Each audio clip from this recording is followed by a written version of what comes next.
টাকা তৃণমূলের পার্টি অফিসে পৌঁছত। এখানে সামনেই হাসপাতাল রয়েছে, সদর হাসপাতাল। খেয়াল রাখবেন এই ঘটনা যাতে এখানে না ঘটে।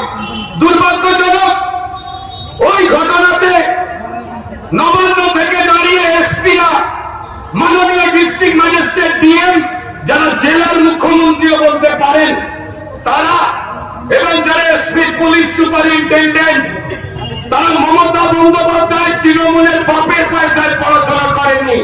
তারা যে উর্দিটা পারে, যে সংবিধানে হাত রেখে শপথ খেয়েছে, ওটা কোন কালীঘাটের লিখে দেওয়া নয়।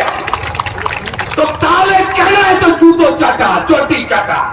উত্তর দিতে হবে ডিস্ট্রিক্ট ম্যাজিস্ট্রেটদের। আপনাদের আমরা সম্মান করতে চাই, কিন্তু যেভাবে মমতা বন্দ্যোপাধ্যায় নিজের মুখ্যমন্ত্রী চেয়ারের অসম্মান করছেন, উনি হিন্দুরও নয়, মুসলমানেরও নয়, শিখেরও নয়, খ্রিস্টানেরও নয়, জনজাতি নয়, উপজাতি নয়, আদিবাসী নয়, উনি সেফ চলে দেন। তাই আজকে আমরা যখন হিন্দু নিধন নিয়ে কথা বলছি, তখন শিক্ষক নিধন চলছে। হাজার হাজার শিক্ষকেরা তারা চোখের জল ফেলে, যাদের চাকরি তৃণমূল চুরি করেছে, মমতা বন্দ্যোপাধ্যায়ের নির্দেশে তারা কাল রাত থেকে না খেয়ে না দে দাঁড়িয়ে রয়েছে।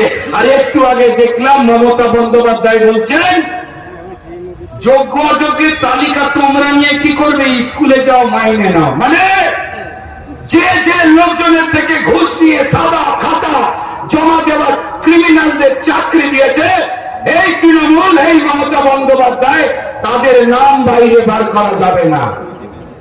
তাদের প্রোটেকশন কে দিচ্ছে? এই পুলিশ।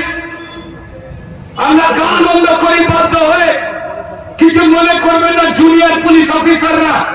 আমরা জানি একটা বড় অংশের ডিস্ট্রিক্ট ম্যাজিস্ট্রেট আর একটা বড় অংশের এসপি, যারা সংবিধানের শপথ খেয়ে, যারা আইনের শপথ খেয়ে, যারা নিজের মেধায় পড়াশোনা করে, যারা এই পোশাক পরেছেন, এই দায়িত্ব পেয়েছেন, তাদের এই তৃণমূলের কাছে এই বর্দি, এই শিক্ষা দীক্ষা বিক্রি করে দেওয়ার কোন দরকার ছিল না।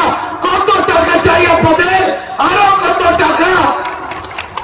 বলুন, বিজেপির কার্যকর্তারা রেডি আছে নিজের বডির রক্ত বিক্রি করে মাসে মাসে এই ডিস্ট্রিক্ট ম্যাজিস্ট্রেট, এই এসপি রক্ত বিক্রি করে টাকা বিজেপি দিয়ে দেবে। কোন হিন্দুর রক্তে স্নান আপনাদের করতে হবে না, কোন যোগ্য শিক্ষকের চাকরি চুরির রক্তে আপনাদের স্নান করতে হবে না। আমাদের লজ্জা লাগে। চোরেরা আপনি মন্দিরের সামনে কি বিয়ে বাড়িতে হাওয়াই চুটি ছেড়ে ঢুকলে সেই চটিও চুরি হয়েছে। তাই চোরেরা মিটিং করে দেখলো যে আমাদের একটা দল বড় করতে হবে, এমন একটা দল করতে হবে যে দল থেকে মুখ্যমন্ত্রী হবে।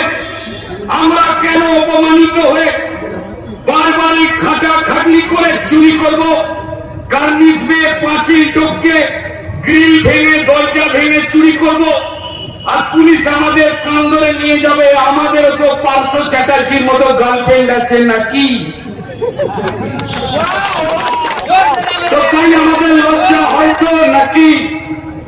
তাই আমাদের ববি হাকিমের মতো হয়ে উঠতে হবে।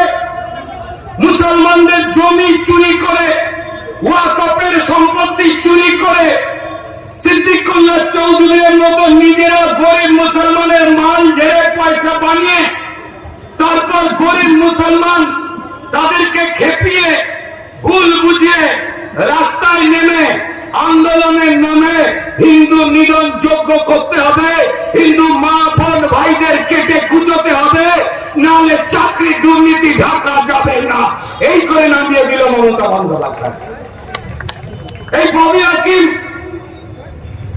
এই সিদ্দিকুল্লাহ চৌধুরী, যারা থেকে থেকেই দাওয়াতে ইসলাম দেয়। দাওয়াতে ইসলাম মানে বোঝেন?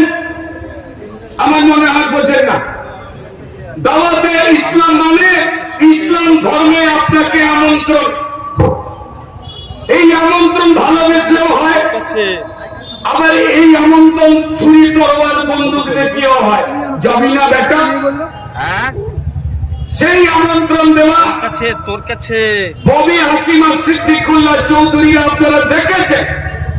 সারা পশ্চিমবঙ্গে আন্দোলনের নামে যে পরিকল্পিতভাবে হিন্দুর নিধন হয়েছিল, 8 মাসের বাচ্চা, 8 দিনের বাচ্চা, 1 দিনের বাচ্চা, অন্তঃসত্ত্বা মা পরিষ্কার তা হাউ হাউ করে কাঁদতে কাঁদতে নিজের ভেটে চলে গেছে। না শুধু ভারতবর্ষ নয়, সারা পৃথিবীর কোন স্বাধীন দেশে সংখ্যাগুরু মানুষকে সংখ্যালঘুদের এই বর্বর অত্যাচারে কোনদিন ভারতবর্ষ কেন সারা পৃথিবীতে পালিয়ে যেতে হয়নি। কেন হয়েছে? এখানে কিছু অধস্তন পুলিশ কর্মচারী দাঁড়িয়ে আছে, পাঁচিলের ভেতরে রয়েছেন, বাইরে রয়েছেন। লোকে বলে যে তৃণমূলের জেলা সভাপতির কাজ নাকি অধিকাংশ ডিস্ট্রিক্ট ম্যাজিস্ট্রেট করে দেন। আমাদের শুনতে খারাপ লাগে। লোকজন বলা বলি করে যে এসপিরা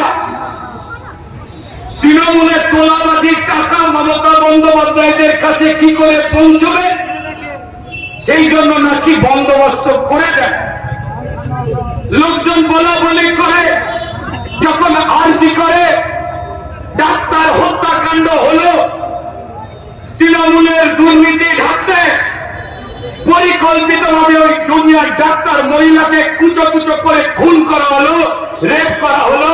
সেই সময় পুলিশ এবং স্বাস্থ্য বিভাগকে দিয়ে প্রমাণ লোপাট করা হয়েছে।